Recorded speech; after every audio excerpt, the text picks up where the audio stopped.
Hola, ¿cómo están? Mi nombre es Alondra Carolina Mil Jiménez, soy estudiante de la carrera de Educación Secundaria, Filosofía y Teología.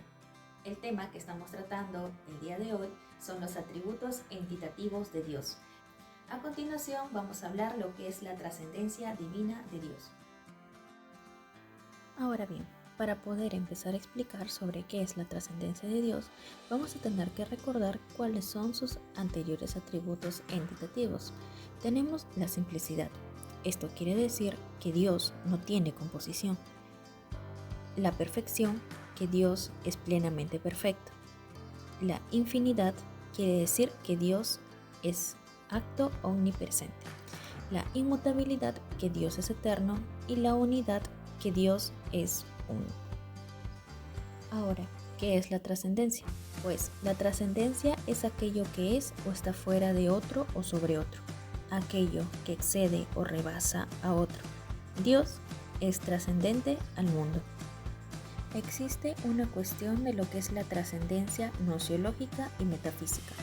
La trascendencia gnoseológica consiste en conocer realidades distintas a la de nuestra propia conciencia y sus representaciones. En este caso, puede ser lo que podemos observar, no a lo que puede el sujeto conocer. Puede ser una planta o una roca, un animal, entre otros. En el caso de lo que es la trascendencia metafísica, es la existencia de realidades que superen los datos fácticos de nuestra experiencia empírica, es decir, algo que va más allá de lo totalmente físico. Ahora vamos a conocer una corriente que trata de negar la trascendencia de Dios. El panteísmo es la corriente filosófica que niega la trascendencia de Dios, o si se prefiere, rechaza la distinción absoluta entre lo que es Dios y el mundo. Dios no es visto como un ser distante y diferenciado, sino que está presente en todo el universo y lo impregna por completo. Todo, en cuanto existe, participa de la naturaleza divina. Asimismo, han existido diversos tipos de panteísmo a lo largo de la historia de la filosofía. A continuación, veremos cuáles son estos tipos. El panteísmo acosmista o el manatista. Dios es el único verdaderamente real y el mundo es absorbido por la divinidad. El mundo procede o emana necesariamente de Dios y no es un producto del acto del creador. El panteísmo evolutivo y materialista. El fundamento y principio del mundo es inmanente al mundo. Solo el mundo es real y Dios queda absorbido en él. El panteísmo parcial considera que Dios es la forma del mundo. El panteísmo total señala que Dios es la totalidad del mundo y puede adquirir diversas formas. Es importante decir que Dios es distinto del mundo.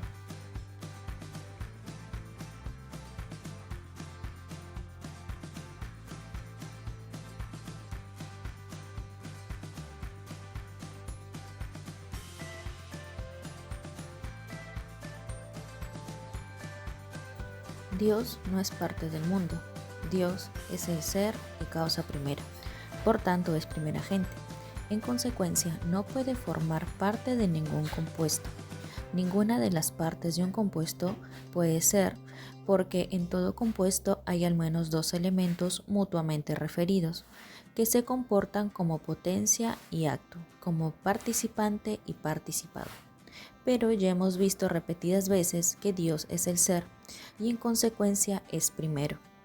Dios no es parte del universo, sino que está sobre todo el universo, teniendo previamente en sí, de modo eminentísimo, toda la perfección del universo. Dios es el etse formale omni.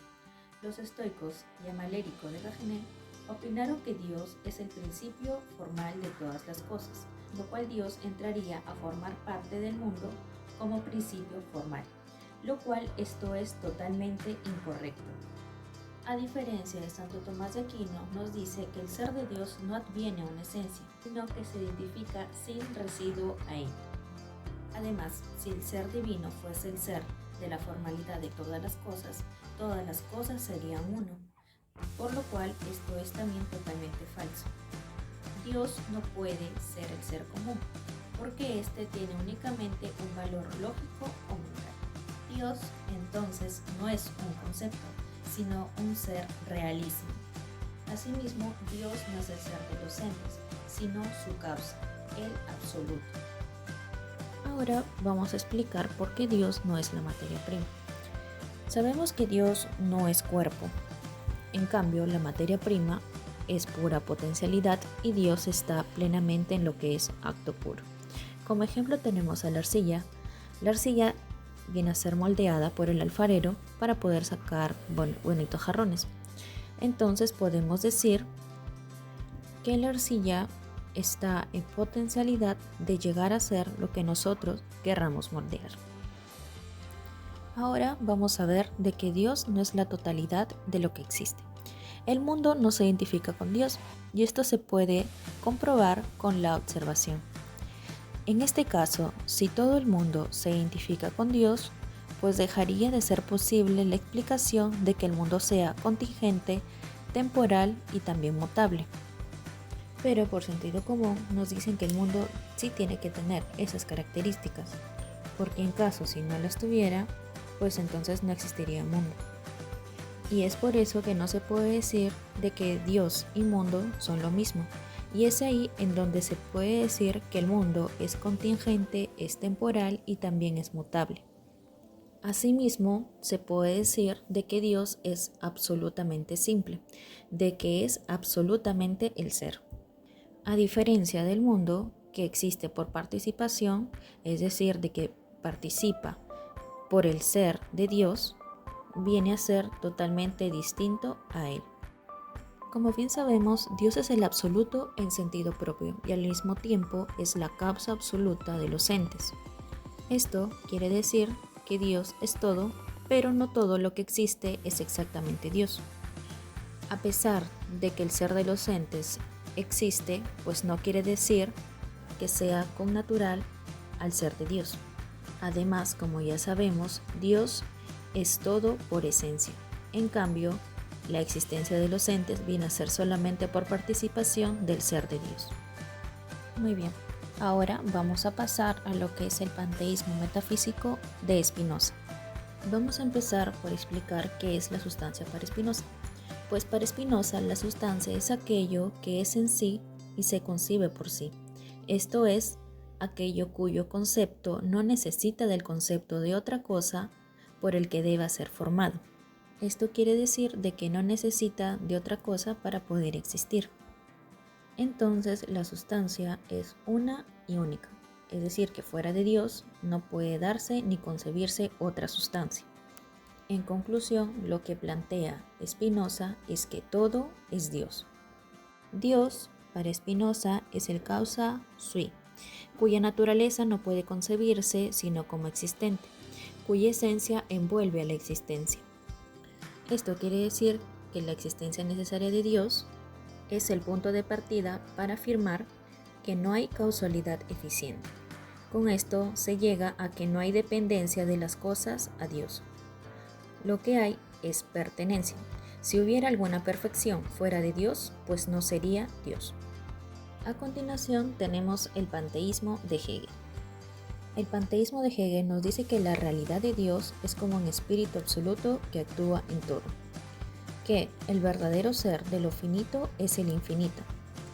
Además nos dice que lo finito se disuelve en lo infinito y este pierde su realidad al integrarse en lo infinito.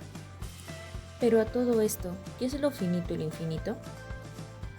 Lo finito para Hegel es un momento ideal y no es el verdadero ser, es pura apariencia, mera transitoriedad, y lo infinito en cambio es la realidad sin más. Entonces lo finito es lo esencial a lo infinito, como Dios es el ser del mundo. Lo infinito necesita del mundo para actualizar su esencia, y el mundo es la esencia de Dios. Con esto se puede concluir que, sin el mundo, Dios no es Dios. En la posición de Santo Tomás de Aquino nos dice que lo finito apela esencialmente al infinito, que es su fundamento y causa trascendental, y la causa primera, que es Dios, no penetra en la esencia de las cosas creadas, aunque el ser que tiene las cosas no puede entenderse sino como procedente del ser divino, que es Dios. Muy bien, espero que el video se haya entendido, hayan comprendido. Nos vemos en otra oportunidad. Gracias.